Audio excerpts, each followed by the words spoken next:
often thought that there's a path that you're supposed to live in life, and that path will sort of illuminate itself to you as you go along the way, as long as you pay attention to your instincts. Right. You know, and I think a big part of that path is like your attitude in life and how you view things and how you feel about yourself and how you feel about life. Right. And I think in as much as you can kind of dictate a lot of that, you can kind of decide how you view the world. You can kind of decide your approach to things.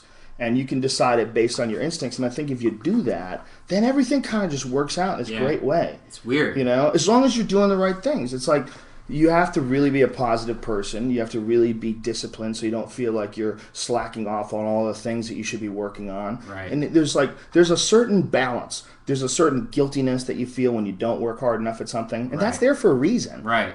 It's not necessary. You can get that out of your life just by doing what you're supposed to do, and it feels better, and you don't feel like you're self-defeating in the process. Right.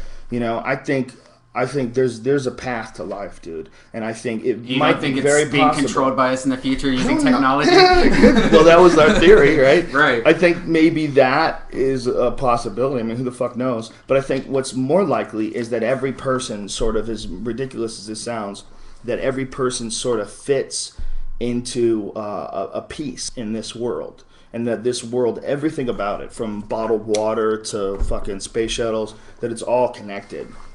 And that it really is, even though it seems like life, like we think of it as just life, that's what we've labeled it. Oh, here's life on the world. Here's all these people going about their day. Here's, you know, a boat on the water. We think about it like that. But really, all these things in this life, everything, they all have a value. They all have a position. They all have a purpose. And it really is like what we're living in is we're living in a gigantic mathematical equation.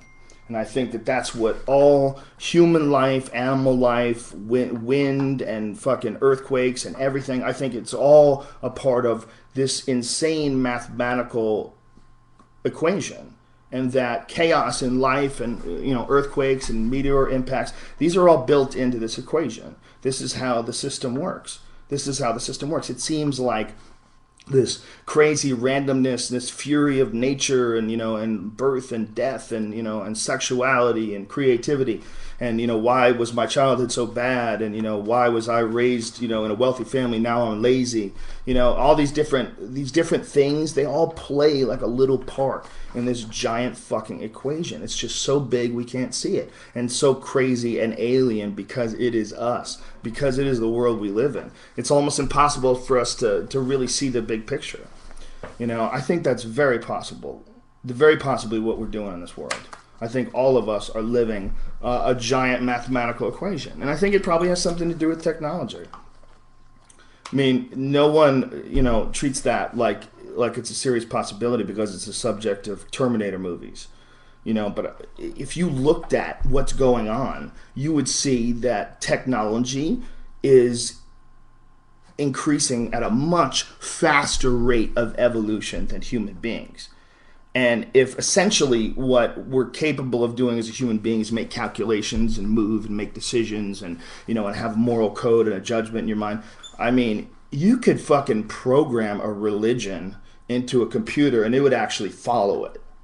You know, you could give a computer a personality. You could force a computer to react a certain way to different things. Then you figure out a way to put a computer so small that you put it in an artificial body that you've created with your fucking computer. And the next thing you know, you have computers making life, and that life is a computer, and that computer is living, you know, its own version of this mathematical program. Yeah. That's just as possible as us being a part of a mathematical program. Right. You know, it's all very possible that, you know, we are here to create technology, and then our whole society is geared towards creating technology.